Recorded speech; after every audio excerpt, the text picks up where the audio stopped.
పరీక్షిత్ మహారాజ్ ఒకసారి దేశ సంచారం చేయడానికి బయలుదేరి వెళ్తాడు అనమాట. వెళ్తే కొంత దూరం వెళ్ళిన తర్వాత ఒక వృషభం ఎద్దుని మోదుతూ ఉంటాడు. మోదుతూ ఉంటే ఆ ఎద్దు యొక్క 3 పాదాలు విరిగిపోతాయి. అది ఒక్క పాదం మీద గెంతుతూ ఉంటుంది. ఆవుకి శరీరం అంతా గాయాలై ఉంటాయి, రక్తసిక్తం అయిపోయి ఉంటుంది.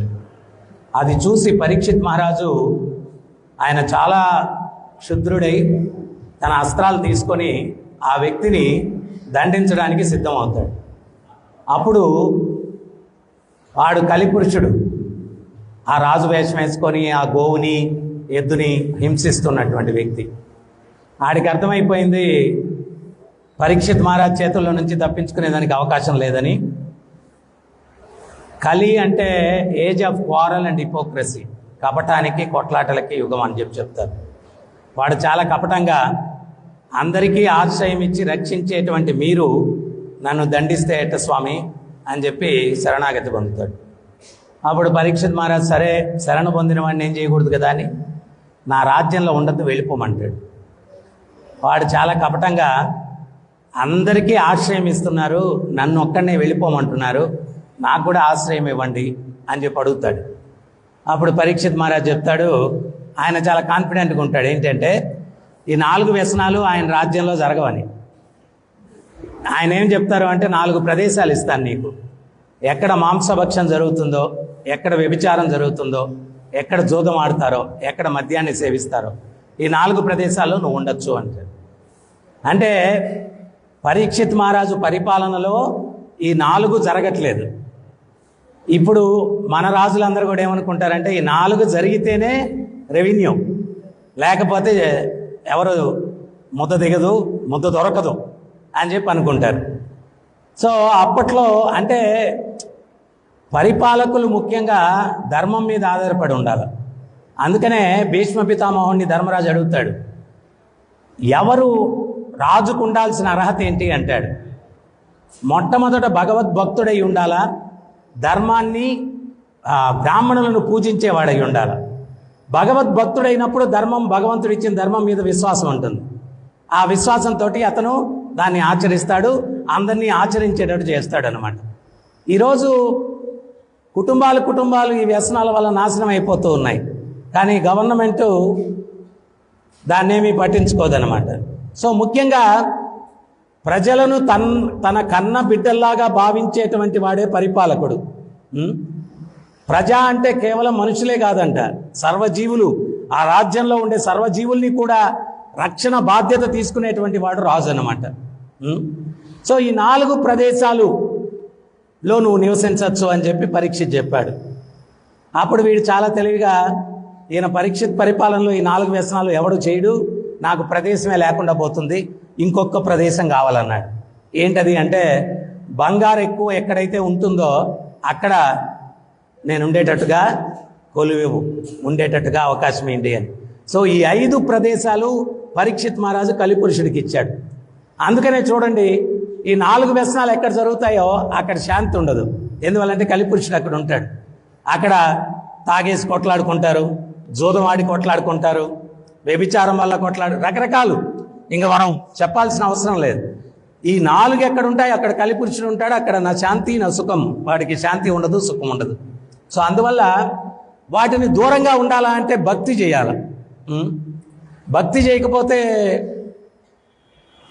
ఏదంటే ప్రభుపాదులు వారు చెప్తారు, హయ్యర్ టేస్ట్ ఉంటే లోయర్ టేస్ట్ వదిలేస్తాం. సైకిల్లో పోయేవాడికి సైకిల్ వదిలేసి నడిచిపోమంటే పోడు, స్కూటర్ ఇచ్చేసి సైకిల్ వదిలేయమంటే పెట్రోల్ కూడా ఇస్తామని చెప్పాలి, బాగా రేట్లు పెరిగాయి కాబట్టి. సో వాడు వదిలేస్తాడు. సో అందువల్ల హయ్యర్ టేస్ట్ ఏంటి అంటే భక్తి. చాలామందికి భక్తి అంటే ఏమనుకుంటారంటే అన్నిటినీ వదిలేయడం అనుకుంటారు. అది కూడా కరెక్ట్ కాదు. అన్నీ వదిలేస్తానని చెప్పినటువంటి అర్జునుడికి చెప్పింది భగవద్గీత. భగవద్గీత విన్న తర్వాత అర్జునుడు ఏమన్నాడంటే కరిష్యే వచనంతవా, ఏం వదిలేయాలా? చెడును వదిలేయాలి. నీ నుంచి చెడును వదిలేయాలి. సన్యాసం దేనికి అంటే చెడుకు సన్యాసం. అంతే, నీ కుటుంబానికి పిల్లల్ని వదిలేసి భక్తిలోకి రమ్మని ఎవరు చెప్పట్లేదు. ఒకవేళ అర్జునుడు అట్లా కూడా అనుకుందాం, నేను యుద్ధం చేయనన్నాడు, నేను సన్యాసం తీసుకుంటానన్నాడు. కృష్ణుడు భగవద్గీత చెప్పకుండా వదిలేశాడు అనుకుందాం, వెళ్ళిపోయాడు. నేను భిక్షం ఎత్తుకొని బతుకుతాను అన్నాడు అర్జునుడు. సో మొదటి రోజు భిక్ష మొదలుపెట్టాడు. మను సంహిత ప్రకారం భిక్షం ఎత్తుకున్నా కానీ 3 భాగాలుగా విభజించాలంట భిక్షను కూడా. ఒక భాగం జంతువులకు పెట్టాలంట, ఒక భాగం అడుక్కునేవాడి దగ్గర అడుక్కునే దానికి ఎవడన్నా వస్తే వాడికి ఇవ్వాలంట, 3వ భాగం తినాలంట. ఈయన అవన్నీ డివైడ్ చేసి 3వ భాగం తినబోతుంటే పక్కన ఏదో గొడవ జరుగుతుంది. ఇది ఊరికే కల్పిత కదా, గొడవ జరుగుతుంది. ఏంటా గొడవ అంటే భిక్షగాళ్ళకు ఒక దాదా ఉన్నాడు. వాడు ఒక బలహీనమైన భిక్షువుని ఏమడుగుతున్నాడంటే, నా వాటా నాకు ఇమ్మన్నాడు. ఆడన్నాడు, అయ్యా అడుక్కునేదానికి కూడా శక్తి లేక ఏదో కొంచెం అడుక్కున్నాను, మీరు అట్లా అడిగితే ఈరోజు జీవించలేను, ఇంకో రోజు ఇస్తాలని. ఇట్టగాని మొదలు పెడితే అందరు అట్టాగే అనుసరించేస్తారు, నా వాటా నాకు ఇవ్వాలా అన్నాడు. ఇది అర్జునుడు గమనించాడు. ఏంటి అన్యాయం అన్నాడు. నువ్వెవరు అన్నాడు. నేను కుంతీపుత్రుడిని అన్నాడు. కుంతీపుత్రుడు ఇవన్నీ నాకు తెలియదు, కొత్త పిచ్చగాడివా అన్నాడు. అవునన్నాడు. అయితే నా వాటా ఏదన్నాడు. ఇది చాలా అన్యాయం, యుద్ధం అనివార్యం, ఏది నా గాంధీవం అన్నాడు. అప్పుడు కృష్ణుడు పక్కన ప్రత్యక్షమయ్యి, అక్కడ కూడా అన్యాయమై యుద్ధం చేయమంటే తప్పించుకొని ఇక్కడికొచ్చి పోయి బిచ్చగాడితో యుద్ధం చేస్తానన్నా, పద యుద్ధం చేయండి. సో ఆధ్యాత్మిక చింతన అంటే బాధ్యతలు తప్పించుకోవడం కాదు. ఒకవేళ నువ్వు ప్రదేశం మార్చిన బాధ్యతలు తప్పించుకోవాలనుకున్నా, అక్కడ నీ కర్మ ఉంటే ఏదైతే నువ్వు ఉన్న దగ్గర అనుభవించాలో నువ్వు ప్రదేశం మార్చినా కానీ అదే అక్కడ కూడా అనుభవించాల్సి వస్తుంది. ఆధ్యాత్మిక చింతన ఏం చేస్తుందంటే, ఏ రకంగా అర్జునుడు భగవద్గీత అంతా విన్న తర్వాత కురుక్షేత్ర సంగ్రామంలో విజయాన్ని సాధించాడో, గీతాసారాన్ని మనం అర్థం చేసుకుంటే ప్రతిరోజు సంగ్రామమే. దుర్యోధనుడు మన ఆఫీస్లో ఉంటాడో ఏమో తెలియదు, వ్యాపారంలో ఎదురుపడతాడో దుశ్శాసనుడు తెలియదు, శకుని ఎక్కడుంటాడో తెలియదు. సో వీళ్ళందరినీ రోజు ఎదుర్కోవాలా, ప్రతిరోజు సంగ్రామమే. అర్జునుడు ఏ రకంగా కృష్ణుని అనుసరించి కురుక్షేత్రంలో విజయం సాధించాడో, ప్రతిరోజు నీ జీవితంలో జరిగే సంగ్రామంలో నువ్వు విజయం సాధించాలా అంటే భక్తి మార్గంలో ఉండి గీతాసారాన్ని అనుసరించినప్పుడు నువ్వు విజయం సాధించేదానికి అవకాశం ఉంటుంది. విజయం సాధించేదానికి అవకాశం. సో చాలామందికి భగవద్గీత ఆధ్యాత్మిక చింతన అంటే సన్యాసం అనుకుంటారు. సన్యాసం కాదు, చెడుకు సన్యాసం, అంతేనమాట. సో అట్లా అని చెప్పి అన్నీ వదిలేసినోడే భక్తుడా అంటే అది కూడా కాదు. ఒకసారి నారదముని పోయి భగవంతుడిని అడిగాడు, ఉత్తమ భక్తులు ఎవరు స్వామి అన్నాడు.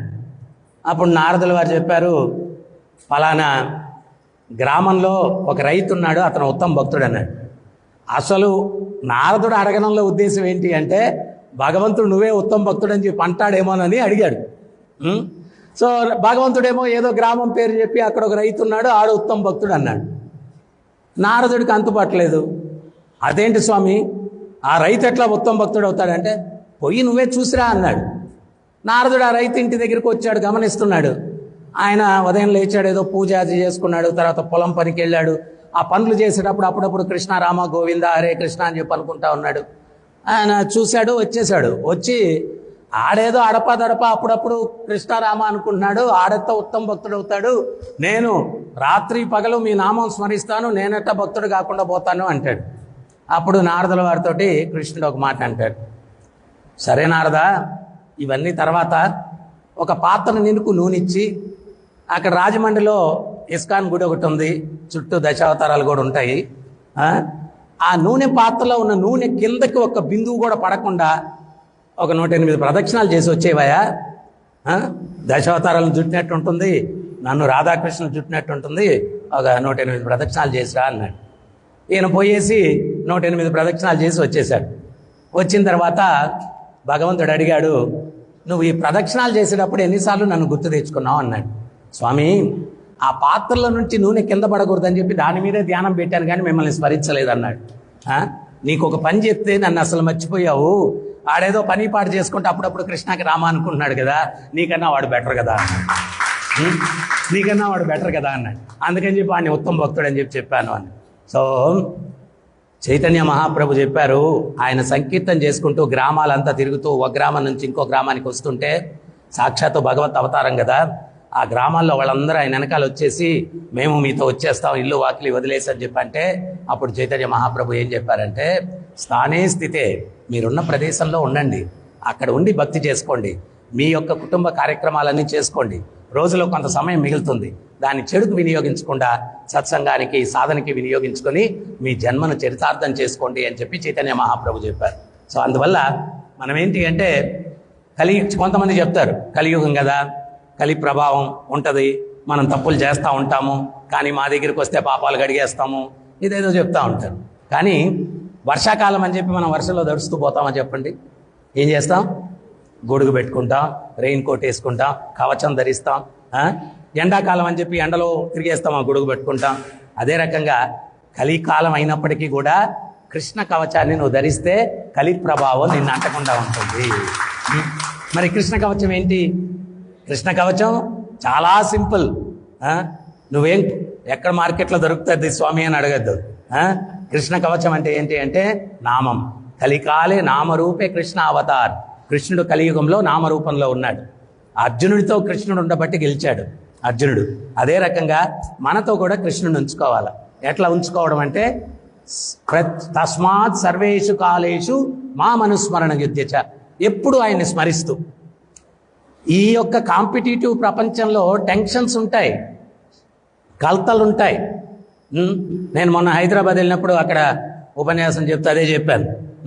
నేను ఎప్పుడో 25 సంవత్సరాల కిందట అక్కడ టీటీడీ కళ్యాణ మండపంలో ప్రవచనం చెప్తుంటే ఒక దంపతులు ఇద్దరు వచ్చి అడిగారు.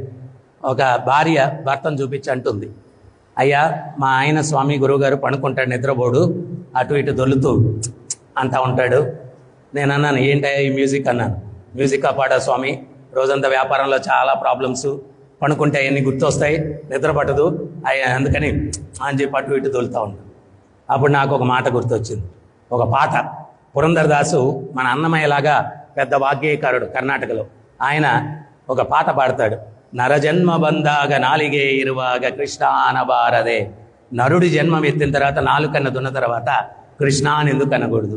కృష్ణ కృష్ణ అందరే కష్టపులిష్టిల్ల. కృష్ణ కృష్ణ అంటే కష్టాలు ఇంత కూడా ఉండవు. సో అందువల్ల దారియల్లి నడువాగ కృష్ణ అనబారదే, దారిలో నడుచుకొని వెళ్ళేటప్పుడు కృష్ణ అని ఎందుకు అనకూడదు? మగువ లాలిసువాగ కృష్ణ అనబారదే, పిల్లల్ని ఆడించేటప్పుడు కృష్ణనామ స్మరణతోటి ఎందుకు ఆడించకూడదు? బారువ మోయువాగ కృష్ణ అనబారదే, బరువులు ఎత్తేటప్పుడు అయ్యో అమ్మో అని బదులు కృష్ణ అని ఎందుకు అనకూడదు? సున్నాలు ఎన్ని పెట్టుకున్న విలువ ఉందా? రాజమండ్రిలో 1000 సున్నాలకి, 1,00,000 సున్నాలకి, 1,00,000 సున్నాలకి, 1,00,000 అండి సున్నాలు ఉండదా? పక్కన 1 పెడితే అన్ని సున్నాలకి విలువ వస్తుందా? సో మన జీవితంలో కూడా ఆ ఒక్కడిని చేర్చుకుంటే మన జీవితంలో ప్రతి ప్రక్రియకు విలువ వస్తుంది. ఆ ఒక్కడెవరు? భగవంతుడు. సో అందుకని ఆ భగవంతుడిని చేర్చుకొని మన జీవితాన్ని గడిపినప్పుడు ఇక్కడ ఉన్నంత వరకు ఆనందంగా ఉంటాం. జీవితాంతంలో మళ్ళీ ఈ కుళ్ళు ప్రపంచానికి రాకుండా భగవంతుడిని చేరుకుంటాము. Very simple. స్వామి ప్రభుపాదులు వారు చెప్పారు, గవర్నమెంట్ లాస్ ఉన్నాయి, వాటిని బ్రేక్ చేస్తే గవర్నమెంట్ పనిష్ చేస్తుంది. నేచర్స్ లాస్ ఉన్నాయి, వాటికి అగెనెస్ట్గా నడుచుకుంటే నేచర్ పనిష్ చేస్తుంది. Ignorant of law is no excuse. నాకు చట్టం తెలియదండి, అందువల్ల హత్య చేశాను, ఈ ఒక్కసారికి సన్మానం చేయండి.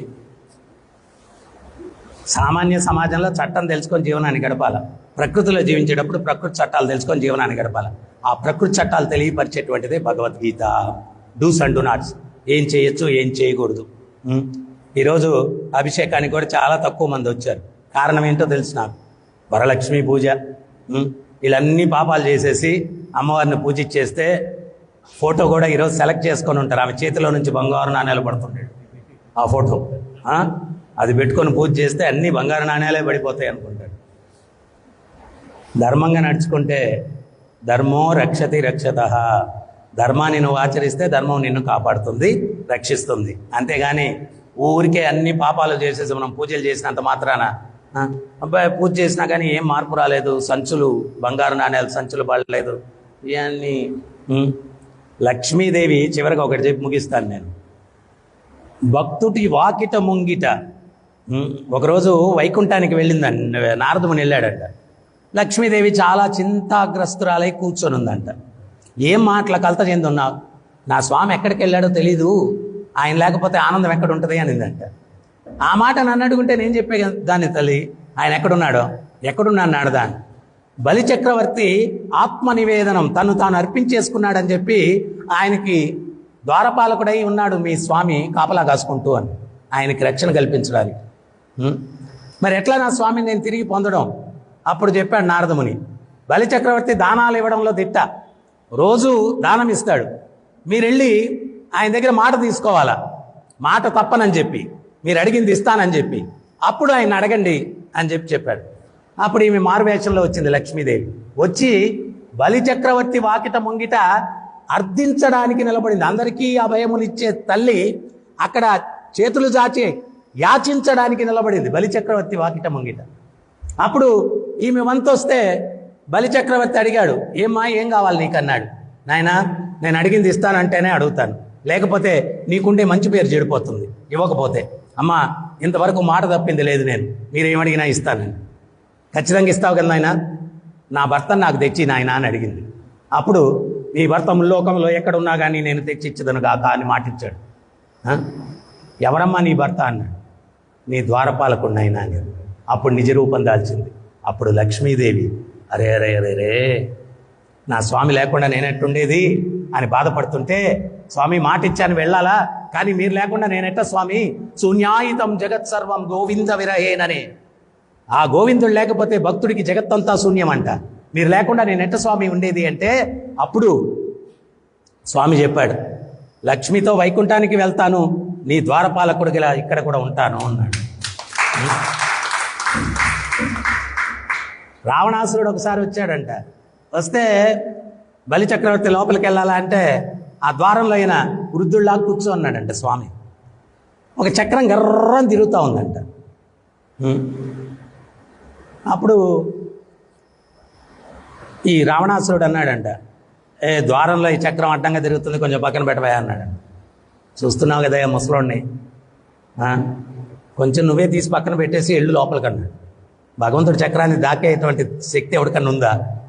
ఎంతో ప్రయత్నం చేశాడు, మళ్ళీ ఆలోచించాడు రావణాసురుడు.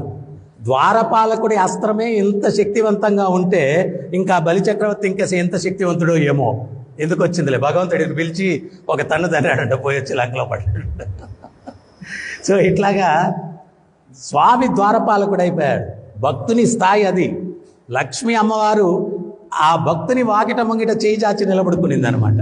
సో అందువల్ల భక్తి అనేది మనం కలిగి ఉంటే అష్టైశ్వర్యాలు ఉంటాయి. నిజమైన ఐశ్వర్యం ఏంటి అంటే మనిషికి శాంతి, మనశ్శాంతి.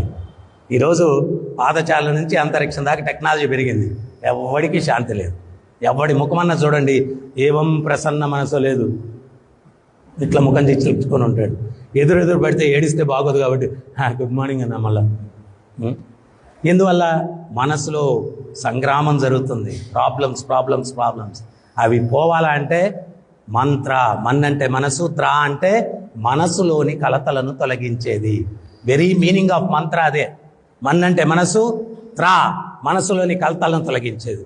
ఎంతమందికి మనసులో కలతలు పోవాలనుకుంటున్నారు?